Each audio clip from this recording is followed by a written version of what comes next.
Mortgages, mortgages, mortgages. Banks, banks, banks.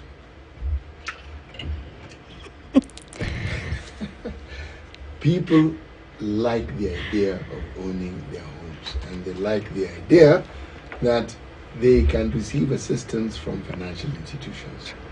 And financial institutions do offer solutions. DTB Bank is saying we have such a solution, but you need to come and talk to us or simply email us.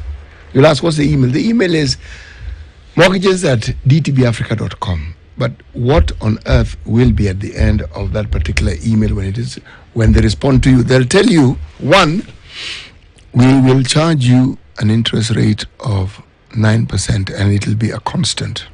No ups and downs and rainy weather and dry season. But that's for 10 years. 25 years, we'll charge you 9.75%. And they're also saying, look, there will be no hidden charges. One. Two, we will not penalize you for paying ahead of the schedule. And this works whether you're employed, whether you are self-employed, whether you are in the diaspora. You can access up to, and listen to this carefully, up to, don't say CT said, I've come for my 105%. Yeah. No, up to anything ranging from up to. Yes, that is.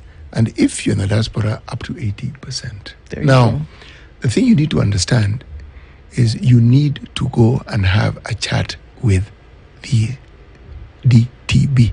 Go and communicate. Tell them what you have. Tell them what you need. Yeah. And let's see if you can figure out what is best suited for you within the means that you have. There you go. Yes. All right. Well, there it is. And there's the email that you need to send through this morning. So we've been having impact conversations over the last few weeks, and we've been looking at practical ways in which programs that have been instituted are actually making sure that people make a connect between what they don't, where they are and where they can be. And that has been through the KCB Foundation 2Jiajiri program. And that we will have a conversation about today as well. Already seated in the hot seat this morning is Mendy Njonjo, who is the director of the KCB Foundation. Mendy, good morning. Good morning. How are you? I'm happy to be here. I'm great. Oh, fantastic. We're glad to have you here because we've been talking KCB Foundation, KCB Foundation, KCB Foundation. We've talked Now foundation. the foundation is here. Now the foundation. You are the mountain. Who is Mohammed? I'm not. There's Mohammed, there's the mountain, there's foundation, and then there's Mendy. And you're here today, and so it's really a pleasure for us to then be able to make that connect with you. Thank you. We're going to be joined soon by a program participant, and his John Mutunga. He'll join us and tell us, a little bit more about his story. So that'll be great to do. But even as we do that, we like to put people to work. I thought you don't have enough to do. We put people to work here when you come in the morning, and we give your brain a little bit of a tumble turn. Okay. And CT goes to a different African country every week. How he goes, you can talk about that with me later. But he comes back from a different country with a basket full of proverbs, and he gives us one every day. And then he's going to share that one with you. You let us know how you would interpret that, and we'll see how many millions of points with which you can do whatever you want he will give. Yes, our proverbs for this week are from the Republic of Burkina Faso. Those who seek revenge must remember to dig 2 graves. Okay. Those who seek revenge Must remember. Yes. to dig 2 graves. Yes, just go ahead, please. Okay. Seek revenge. Just Okay. please don't let us stop you. Proceed. Okay. But while you're doing it, Yes. dig 2 graves. Okay. Yes. Okay. So my interpretation on that is it's perhaps a caution Yes.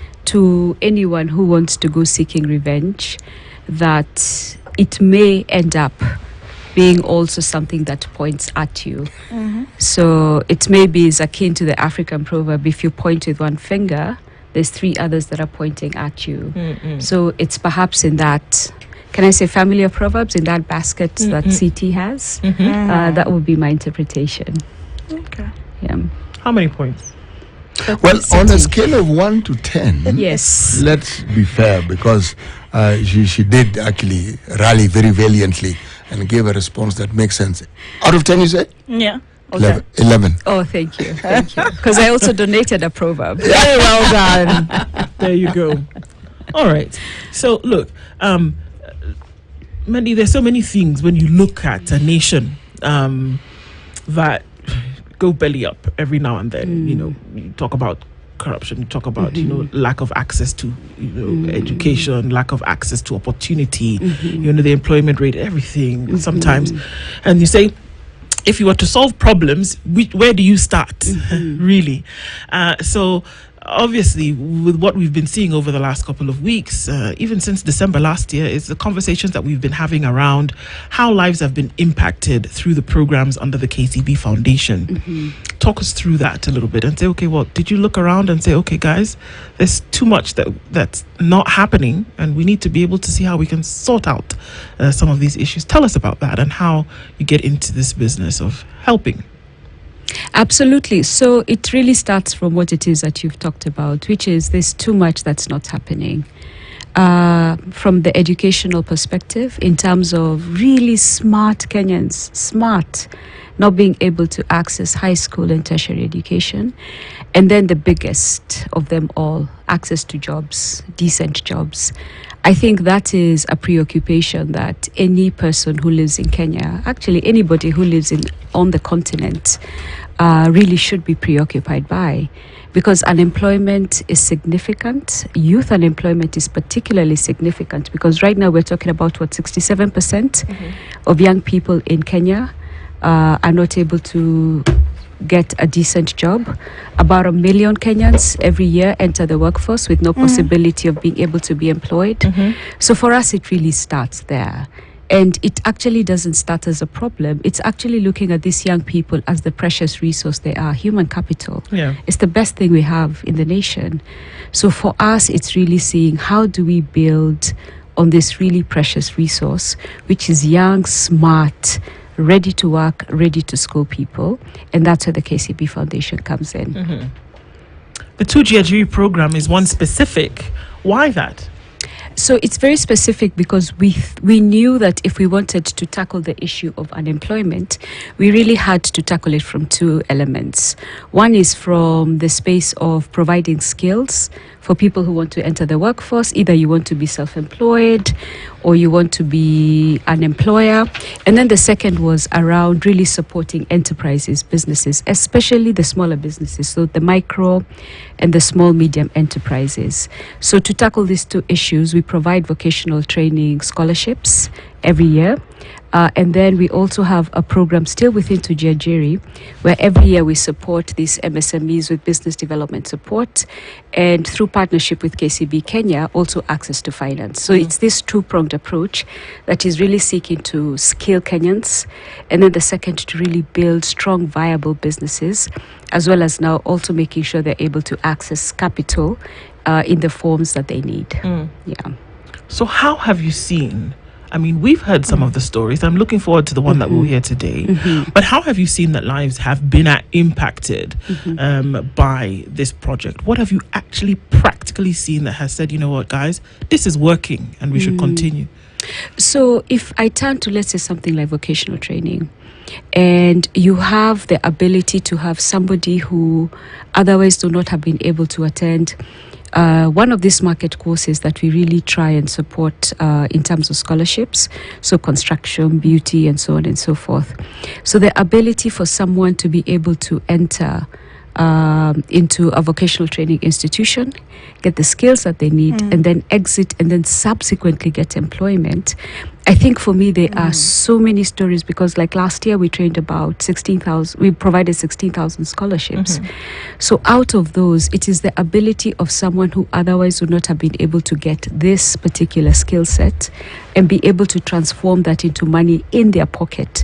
And as we all know, I mean, we live in this country. Unfortunately, access to a job is sometimes the gateway to even being able to access your health rights, being able to access, let me say, almost the entire slew of rights that should be accruing to us as citizens.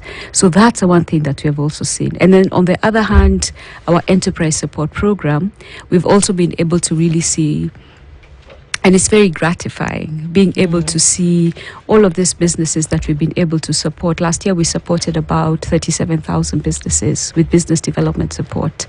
So being being able to see them grow in terms of they have been able to get business development support, they're stronger, they're able to access finance in the forms that they need, and they're therefore able to sustain themselves. And we all know it was perhaps, it was a tough year last year.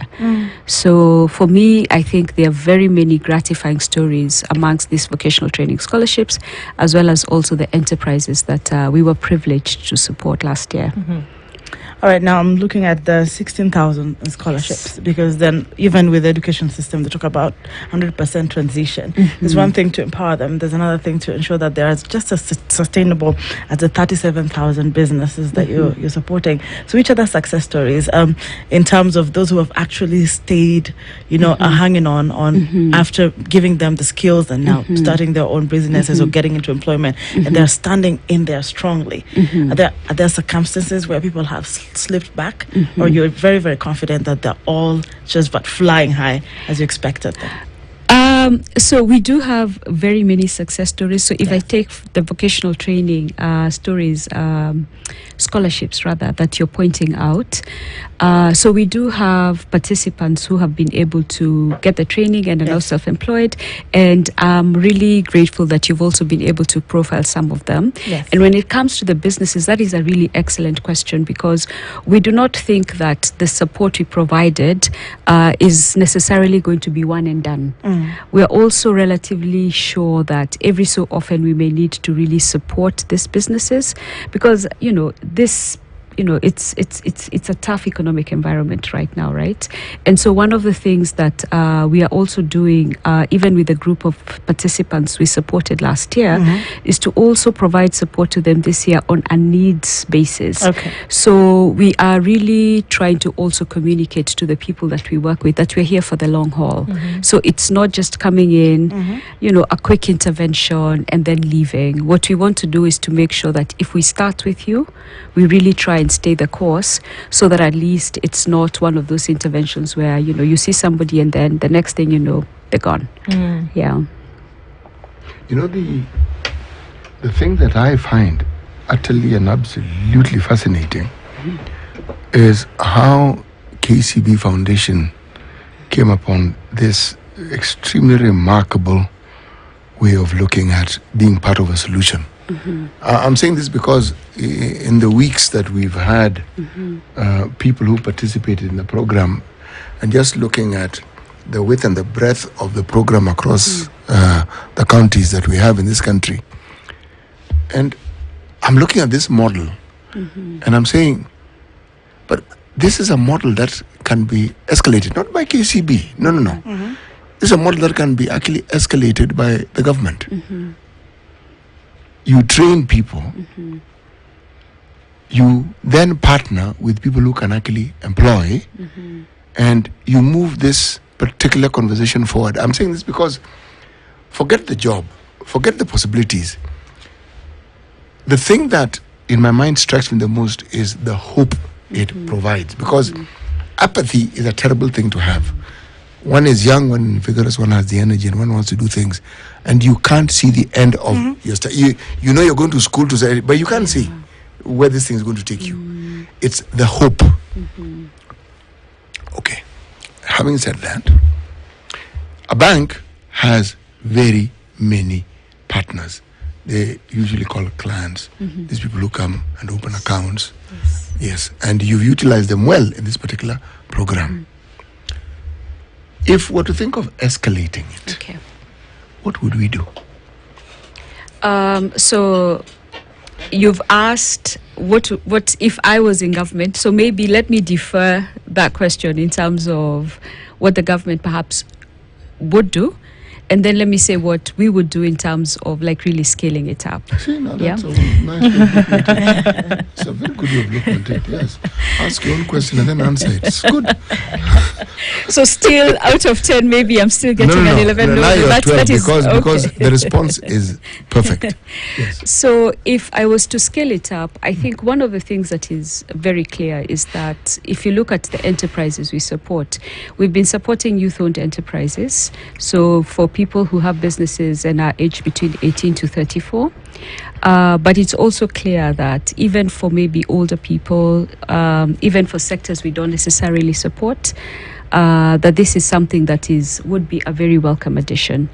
And then unfortunately also, if you look at our vocational training program, our scholarships, the ones that we provide, you'll find that for every scholarship we issue, there's like maybe 10 people who were not able to get the scholarship, really wanted it, but really just because of resources, we weren't able to service that. So I think there is need to have a conversation in terms of how do we bridge this difference between people who want to go to school but cannot go to school, not because of aptitude, not because of anything except financial ability. So I think that's part of now the government conversation we need to have in terms of how do we bring all resources to the table. And one of the ways that we have tried to do this with county governments is by partnering with some county governments where they come up with 50-50 matching funding, where we provide, let's say for every shilling we provide, they provide another shilling. And through this, we're able to support students in some counties to access vocational training. So it's a model that can really be picked up across, the entire country. And through this, we are therefore able to now really stretch our shilling further. So it should be a conversation that's front and center, because isn't that the folks who enter into the 2Jiajiri program, most of the times you'll find, are out of high school, not able to make the connect to higher education, not even to, a TVET. But then you make the connection for them, 6 months going into a training course. So they're getting the fundamentals that they need to start a job and then maybe get education later on, or to then start a business. But then that is the conversation right there, that it is possible to actually put them in school. Yes. And we're not finding, okay, I'm not going to answer the question. Are we finding people who are coming for this Skills Connect who are able financially to put themselves through school? Are we finding enough people? No, are we finding any people who are on their own able to send themselves to school coming to the 2Jiajiri program? So generally, you will find there are people who are already able on their own initiative, right, through their own funding or through friends and family, able to put themselves through whatever vocational, private or public learning institutions. Now, for those, we find they are not necessarily the people who would really need 2Jiajiri. Exactly. Because the ones we're looking for are the ones who deeply desire but don't have the economic ability to join said program. So those are the ones we're really looking to partner with. Exactly. That's the thing, that you won't find the folks who can pay for themselves then in the 2Jiajiri program. However, that there's a significant amount of those, a significant enough that you're not able to take all of them at one go, isn't it? Absolutely, yeah. Okay. So there is a big problem. There is, because as I said, for every scholarship we provide, for every student we're able to give a scholarship for the vocational training, that is, you'll find, number one, even the people who applied, it's probably going to be, 25, 30. The ones who were shortlisted, maybe 20. And then the ones who were able to place are now going to be, out of that, maybe 20, 30, maybe 2, right? So, and we did about 16,000 last year, 16,000 scholarships last year, right? So if you look at the total number, it's easily about 150,000 maybe who would have wanted, but we weren't able to, just because of the resources that we have. All right. Yeah. I'm very curious about how you are bringing in persons with disability in your program, people with special needs. Perhaps even last year, the 16,000 thereabout, what was the percentage that were persons with special needs? So we try to make a very deliberate effort that 10% of our programming should be dedicated to some affirmative action. Okay.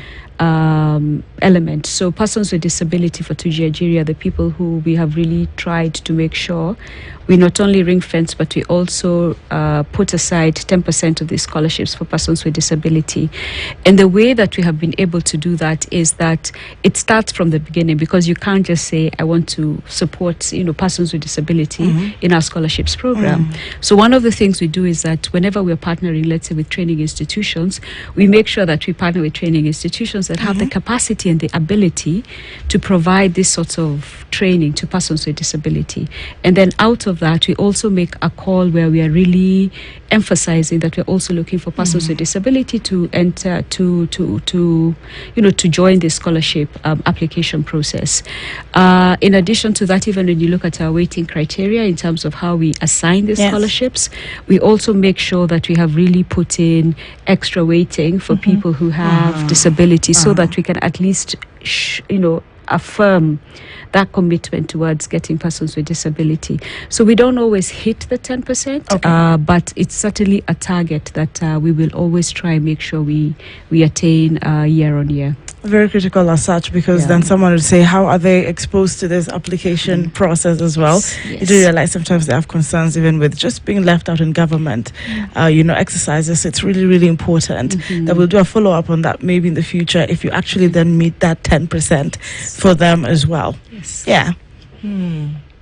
So what do we see? I mean, we talk to the participants who come, we talk to a number of them, and it blows my mind every time, because the transition between where there was hopelessness and you're not going to be able to find who's going to help you, and where they were and where they are 6 months after that is phenomenal. The transition between, well, here I was, I in my mind I remember the young lady coming from Kitale, I believe, who then became went into the automotive engineer. Yes. And the story was, well, you're not going to go to school, number one, because we can't do it. And then number two was, look at people who have gone into a course and you've done better than in high school, but you don't have the opportunity. And so she did make the application through somebody who gave her an opportunity to do so.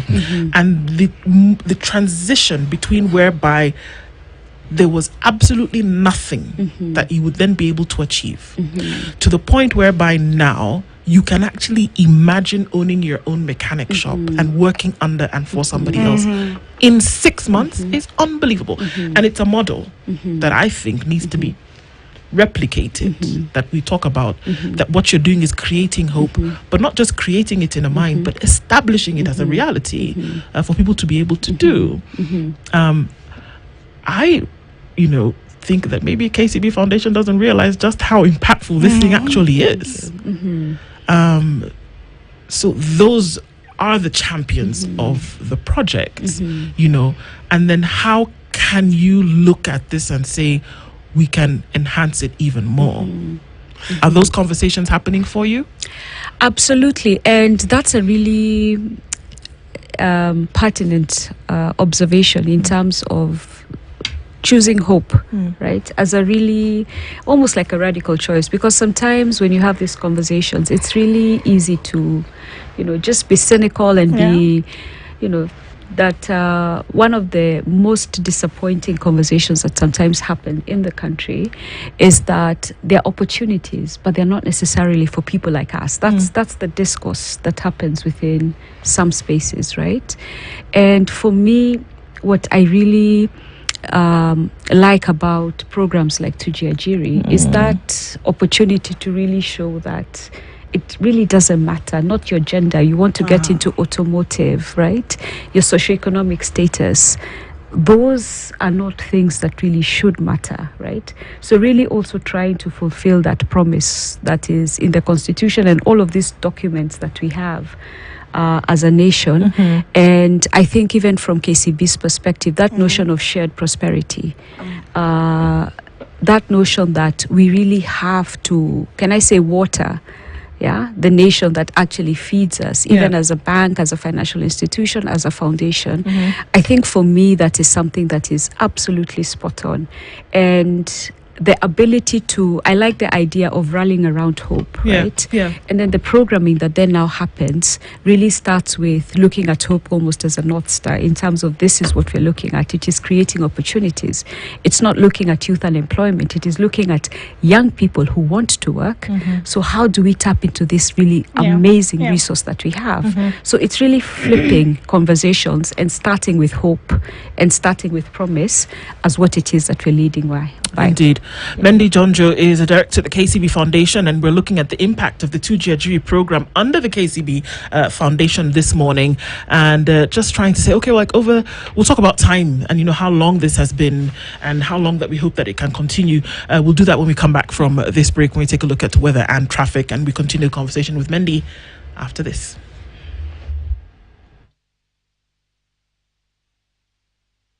This is the Situation Room. The only way to...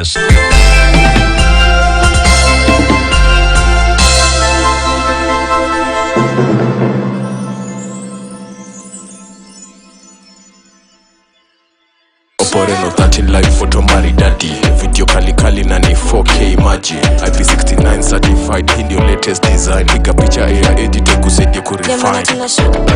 Take a shot and shine. Take a shot and shine. We value your feedback and welcome your comments, queries, and complaints regarding our content. You can get in touch with us via SMS on 22151. Call 0719012450 or 0719012090 or email feedback@standardmedia.co.ke. Our PO Box number is 30080-00100, Nairobi, or deliver it to our offices at Standard Group Center, Mombasa Road, Nairobi.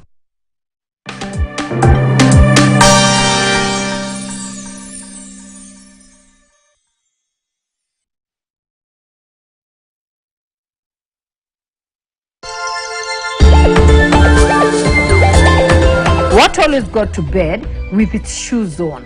Yani analala na viatu zikiwa ziko mwilini wake. Ni nini? Vehicle. Unangelipenda kubadilisha ama hivyo hivyo? Wacha ikae hivyo hivyo. Achora faster mami. Door. Rock.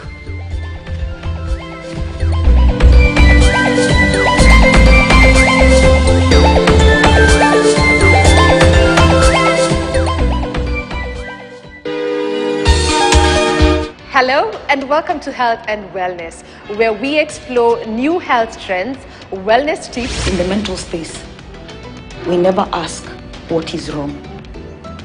We always ask what happened. We feel the pain of our patients. And ways to just embrace a happier and healthier life. Small changes can make a very big difference to your overall health. For this intervention, we don't use any general anesthesia. Oh, really? So the patient is awake with us, talking to us throughout the procedure. If you start having chest pain and you're sweating a lot and you're not doing any physical activity, that's a very ominous sign that you're actually having a heart attack. To be honest, we've actually done a CS with Mulika Muizi. You're bringing Mulika. It will do for the lives of young people. Joining us also in this hour, we'll talk to him in just a little bit. Mendi Jonjo is a director at the KCB Foundation, and as we've been looking into those conversations, we're going to look at now the impact from the point of view of one of the program participants who can talk to some of the things that you've been talking about this morning. And he joins us now, and it's John Mutunga. John, good morning. Good morning. Karibu sana. Asante. You found your way here all right. Yeah. We've been waiting for you, but we're glad that you've come at least to share some of this information with us, and you tell us in whatever way you're comfortable speaking. So that is fine. We've been talking about the impact that this foundation, or rather that this program has had on people, but we want to know a little bit about your story, where you started off, how you got plugged in to the program. Okay. After Form 4, I didn't do well in KCSE. Can I speak also Swahili? Yes, please go ahead. Very, very, very please welcome. go ahead.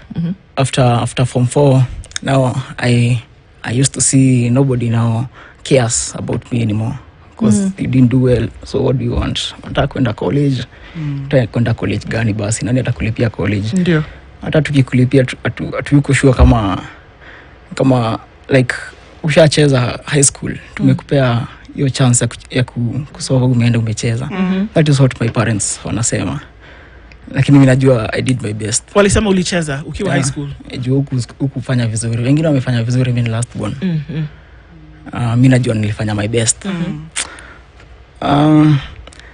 So nilikuwa kwa shughuli za kutafuta basi naweza fanya nini juu. Wengine wanaenda shule. So mimi nafaa kuwa nafanya kitu. Nikaonanga post ya ilikuwa ad kwa Facebook ya KCB 2Jiajiri. Hiyo date yenye walikuwa wana advertise nikaimark, alafu nikatokeanga. Hiyo time nilichelewa, sikupata chance hiyo mwaka. But hiyo mwaka yenye ilikuja nilikuwa nishajua kuna kitu kayo inaendelea, so nilifuatilia. Alafu nilikuwa nishajua the location, sasa place yenye mara ya pili nilienda mapema. Hivyo ndivyo niliingia kwa 2Jiajiri. Nikapata hiyo chance. Uli-apply? Ama uli-apply alafu kuna mtu alikuwa anapeana story. Mbona unafikiria unafaa upewe hiyo chance? Walinipea hiyo chance. Nikasoma CITC. Hapa Nairobi? Hapa Nairobi. Alright. Kwa muda gani? Mwaka moja. Alafu juu kitu nilikuwa nimejitolea. Like nilikuwa naenda daily. Nilikuwa najua course yenye nimechagua nafaa kwenda nao mahali. Sifai eti tena nifanye course mtu amenilipia alafu tena ikuwe tu ni bure. Nilifanya welding. Hiyo course ya welding wakati ulikuwa una apply ulishajua ndio unataka kufanya ama ulipata kuchagua wakati ulishaingia foundation? Ulikuwa passion already ulikuwa nayo?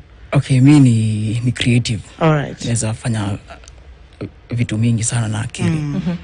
So hata before ni apply 2Jiajiri nilikuwa naogopa welding. Najua mtu mmoja ashaiuliwa na stima. Nilikuwa naogopa sana welding, lakini wakati nilienda huko nikaona watu wengi wame apply electrical installation. Nikasema hapana, mimi sitaenda place kuna watu wengi, acha niende welding ndo hata niache kuogopa stima. Siku za kwanza nilikuwa naogopa kweli. Of course. Niliacha kuogopa wakati tulienda attachment. Hata si nikiwa shule. Bado nikiwa shule kuna venye nikiguza stima nilikuwa nasikia tu ni short. Na watu wengine wasikii kiwa short. Mimi niliweza cooperate welding wakati tumeenda attachment. Attachment pia nilienda huko Ngong karibu na mtaa. Nikamaliza attachment. Sababu ya attachment mtu alipwi. Na pia nyumbani washanionyesha sasa hiyo usipotafuta shughuli yenye inakupea do. Hapa pia tuwezi kupea do. Ikabidi 2Jiajiri walikuwa wanatuambia tufungue kampuni. Yaani uanze biashara yako? Uanze biashara yako. Na nilikuwa na vitu mingi sana zinani-inspire. Eti nakuja nafanyia msee kazi na nilipi. Nilikuwa nafikiria mbona hata mimi nisifanye kitu. Si mimi ndo nafanya welding hapa. Lakini kwanza ni ngumu. Una machine, una hata stima, hata ujui unaenda kwanza wapi. Lakini at least nilikuwa na idea. Yes. Nikiwa nimefungua workshop, vitu zingine zitakaa mtu pole pole. Hivyo tu ndio nilifanya. Nikafungua workshop last year. Around mwezi wa 6. Wakati kulikuwa na Gen Z protest. Hiyo ndio time nilijenga workshop. Na struggle tu hapo. So ulikuwa na keep your motisha because in the midst of your Gen Z protest na wewe ukasema basi energy na sisi tutaenda kaende. Now listen, hizi vitu ulifungua na workshop. Umejua hiyo time ulikuwa naanza hata uko na hata umejua uko unalipo ukifanya kazi kadogo, lakini hizi vitu zitoka wapi workshop ikasimama? Okay. Ama uko na viungo vipi vimesomesha workshop? Sawa. Place yenye niko ni Jua Kali. So apart from welding pia kuna shughuli zingine kama kuunda jiko. Kuunda jiko nilifunzwa na mtu mwingine tofauti. Like nilienda na nikaona akifanya kazi, nililearn kuunda jiko na kuobserve. Pia nilikuwa naongea na huyo msee ananiambia pesa yeye uan. Naona hata ni dopo, hata at least ukienda jiko mbili unajua umeenda mtana 100. Welding haiko inalipwa. Welding hata sahi mwanafunzi alipwi. But kuunda jiko ukiwa mwanafunzi unaweza lipwa. So nilitoka welding nikaenda kufunzwa jiko. But siku sasa hiyo nimefungua workshop. Hiyo moment yenye nikistruggle pia naona historia ulipwi. Na uliambiwa usikuje home bila kitu. Actually hata si eti uliambiwa usikuje home bila kitu. Mimi mwenyewe nahitaji do. Nitahitaji credit kupigia mtu ama kitu kama hiyo. Saa zingine unaangalia una kitu na una option. So utafanyaje? Unarukia tu yenye iko karibu. Vipi? Poa. Uko sawa? Karibu lakini. Asante. Mimi naitwa Muga. Wewe ni wale watu ambao wanatakikana tuwasherekee wakati wa Shujaa Day. Kwa sababu mtu ambaye amejibidisha kitambo atafute namna ya kujistiri na kuhakikisha kwamba anawezesha maisha yake. Hiyo ni kitu muhimu sana. Unajua watu wengi kuingia hiyo ndio option tuko nayo. Kabisa. Huwezi ngoja eti unatafutiwa. Watu wakutafutia hata wamechoka ukiwaangalia unahurumia tu. Kabisa. So after twende nyuma kidogo tu. Ukimaliza masomo KCITI. Sio ulisema KCITI? CITI. Yeah. CITC ndio ulienda. Okay.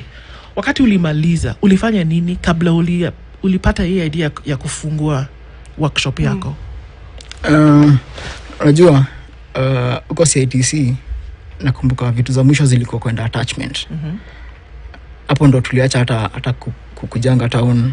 Mtu anatafuta workshop like attachment karibu na workshop iko karibu na kwenu.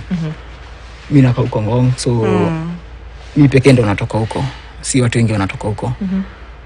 So nilijipata kule hivyo sipati watu tumesoma nao eti tuna engage. Pia kule hakuna kampuni eti kama huku town wasi walikuwa wanasema wanaenda industrial area. Mimi ningeweza kupiga hesabu yangu singeweza kufika huku. So mimi nilienda ile workshop iko karibu. Nikaambia msee story yangu, nikaambia hata niko attachment. Akakubali nikuwe kwa workshop yake. Ufanya kazi ya kulipwa. Haiko ya kulipwa. Yeye ni mwanafunzi. Ukiwa mwanafunzi hata kama umetoka college, yeye yuko hakuwa hapo. Hayuko sure kama unajua chenye unafanya. Sure. Yeah, so anakuobserve. So kwa hiyo msee nilifanya 6 months. Inashanga bado hata 100. Mimi niliacha kwenda kufanya hiyo welding. Niliacha kwenda kufanya hiyo welding. Juu msee kuna kitu alikuwa anipea. Na nikaenda kuunda jiko. Siku za kwanza nilikuwa napata so moja. Alright. Nikuulize, ulipokuwa na huyu mzee as you call him. Kuna kitu yote ambao ulikuwa wewe mwenyewe ukifikiria ulijifundisha kitu ambacho ulikuwa kabla ya kufika hapo ulikuwa hujui? Nimejifunza hapo kwake vitu mingi sana. Nimejifunza vitu mingi sana. Kweli? Kama interact na customer. Vitu kama kuongea na customer nimejua nikiwa kwake. Juu hata apart from hiyo kazi yenye hizo tasks zenye alikuwa anatupea, ningeweza kupatana tuseme mtu akona motorbike anataka kufanya welding, nikuje tu bila kuinvolve boss, ni kazi tu ya sport haraka. Mimi mwenyewe nipate hiyo 100. Juu hata 100 yake akipata tutagawana. Kwa hivyo pia ulichangamka kiakili. Inabidi nimetafuta best yangu mwenyewe. Like nakupea idea. Siwe ndo kuna motorbike. Mimi mwenyewe ndo nakuja na hiyo idea. Nakwambia na si unaweza ongezea tu kama mabati hapa. Sasa mtu hata akikuja tuongezie mabati. Hata naona ni kama na overcharge. Hata ni kitu kidogo mimi tu hapa tunataka tu nipate 100 tu.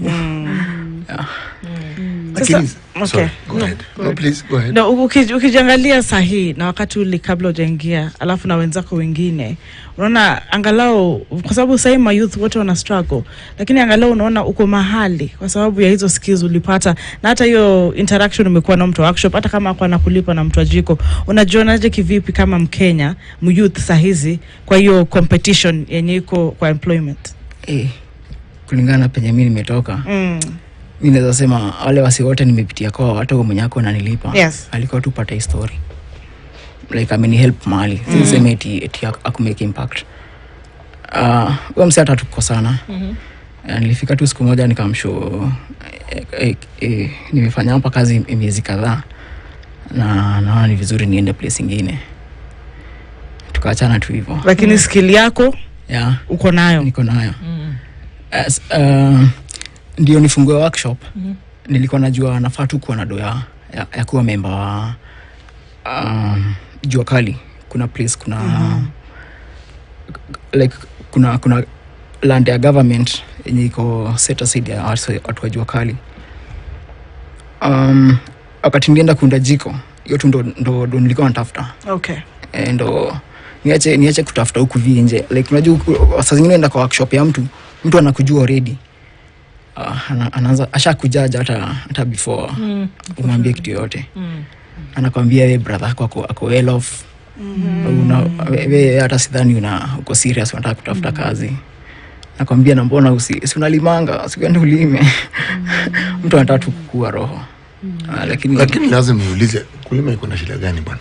Haina shida. Haina shida. Wewe mbona hutaki kulima? Na mbona nisiunde tools zitalima haraka? Hapo ndio So ulifunguaje hiyo workshop yako kusema sasa hiyo mwezi ya 6 last year? Okay. Kupewa space una need 7,000. Hiyo 7,000 nimetafuta more than mwaka moja. Hiyo ni rent? Okay. Registration na rent ya 1 month. Nimetafuta more than mwaka mzima. Like saa zingine unapata ukikaribia kupata hiyo do unapata kitu kingine yenye hata ujui hiyo do ilienda wapi. Hiyo do ilikuwa ngumu kupata. Kuna watu husema kwamba ni kama shida najua ukiwa na pesa. Kweli. Kabla hujapata pesa mambo ni sawa tu. Pesa ikitokea tu hivi mambo ni mengi. Yes. Mahitaji ni mengi. Mahitaji. Alafu so like nimekuwa nikitaka sana kuwa na workshop. Hata before niende kwa 2Jiajiri nilikuwa nishaname place yenye nitakuwa nayo kama workshop yangu.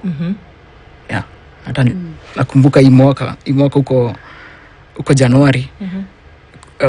Mimi huandika resolutions. Niliangalia za 2021. Before niingie 2Jiajiri. 2Jiajiri nilikuwa 2022. 2021 niliona resolutions ilikuwa get a job. Very nice. have my own workshop. Indeed. So ulipata hiyo pesa, hiyo 7,000 ulipata aje at the end of the day? Kwa jiko hata si kujua kuunda jiko haraka. Like nilitake siku mingi sana. So kuunda jiko moja ni 50 bob. Okay. Nilifika place nikaanza kuunda. Tafadhali tupeleke pole. Okay. Kuunda frame. Jiko inaondoaje hii frame ambayo ni yes. Tueleze tu ili tujue. Jiko ndogo. And then tueleze hiyo 50 bob inaingiaje kwa hii kitu. Okay. Hiyo 50 bob. Yes. Ni frame ni hii outer part ya jiko. Jiko kuna part iko na clay na kuna hii part yenye imeshikilia clay hii mabati. So kuunda hii mabati kama mabati ni yangu, ukiniundia jiko, ukitumia skill yako kuunda hiyo frame ya jiko, ukimaliza nitakupea 50 bob. Hakuna kitu yako utatumia kila kitu yangu, hata nyundo ni yangu. Lakini kujua tu kuunda jiko, ukimaliza kuunda jiko moja nitakupea 50 bob. Haikuwa rahisi. Hata sasa kuna mtu nafunza kuunda hizo jiko. Sasa kuna mtu unafunza wewe. Very good. Nafunza rafiki yangu. Okay. Naona venye si rahisi. Unaweza kuunda jiko ngapi kwa siku moja? Sahii naweza unda kama 15. Very nice. Yeah. Na kwa kila jiko unapata pesa ngapi? Sahii imeongezeka bei ni 60 bob. Yeah. Okay. Jiko moja ni 60 bob. Hiyo ni profit sasa. Hapana. Si mwenye kazi mabati ni yake. Okay. So mi hiyo kuunda jiko moja na mabati yake anakulipa 60 bob. Analipa 60 okay, nimeelewa. Na jiko mtu akitaka kununua ni pesa ngapi? Ukitaka kununua jiko yenye ishaiko clay. Kila kitu yani iko tayari. Jiko iko na sizes. Kuna ile ndogo kabisa ni 250. Alright. Kuna 300. Lakini hizo ni zile mabati soft. Okay. Zile nyepesi sana. Okay. Sasa zile mabati ngumu ile jiko ndogo ni 500. Okay. Yeah. Kuna wakati mwingine huku unapata pesa yoyote, lakini umejua umeenda shule hapo KCB Foundation, hii ni benki. Kwa hivyo huwa wanasema wanakupea pia skill nyingine ya kusave na kujua venye una deal na pesa. Siku hizi unapata ka 60 at least 15 jikos 60 bob. Una deal aje na pesa yako juu unaangalia mbele, bado kuna ile imani kwamba tutapata workshop. Unaelewa hiyo pesa vinyo unacheza nayo saizi? Ni challenge. Ni challenge. Sijui nitasemaje lakini ni challenge. Design pesa haitoshi. Okay. Sasa zingine unatumia tu yenye uko nayo. Sure. Usurvive tu leo. Sawa. Mandy. Yes. You've seen that journey. I have. When you hear that and you're at the foundation and you see now direct reality of the impact that the program then does have on somebody, what does that do in your mind? It lights a fire, really. We need to do, I think, more in terms of numbers of people that we're supporting. I think it's also a very clear call. I mean, these are conversations we have with a lot of our program participants, even more in terms of the offering to the extent that we can, right? Because even after you provide the scholarship, then as he's saying, he wants to start a workshop, right? For the attachment, right? Where you're supposed to be getting these skills that you need to be able to then now enter said workshop and also to pass your NEETA exam, right? So there's also that bridge that people have to cross, right? So it's not just about, the numbers, but it's also perhaps even deepening the offering, right? Because the need is there, but the potential also, I think. It's huge. Yeah. Mr. Mutunga here, I mean, he is a really good example of what it is that we must be doing in terms of investing in our fellow Kenyans. So to answer your question, it lights a fire. Yeah, we need to do more. Yeah. So, I mean, there are many more. I mean, you want to be able to do everything and cover everybody. You want to, Would be good. It would be great. But it takes a lot more than just resources to be able to have that done. And then something very interesting that John said, Vile Ulisema, that, it's not just the education that you get, but then it's skills that you get to be able to manage a business. I mean, the man is armed now with the tools that he needs and the skills that he requires to set up a business, money management, customer care. And that's one thing that I liked. That for the longest time, John, ulikuwa na deal na vitu zako tu, vile hauna, vile unajaribu kuenda the next step. But then now, sasa umepata, na unafikiria vile uta-deal na watu wengine. So that's, for me, the wholesome aspect of the program, and then how it can actually get better people out of a situation. Was that something that you expected would happen, or are we looking at happy accident?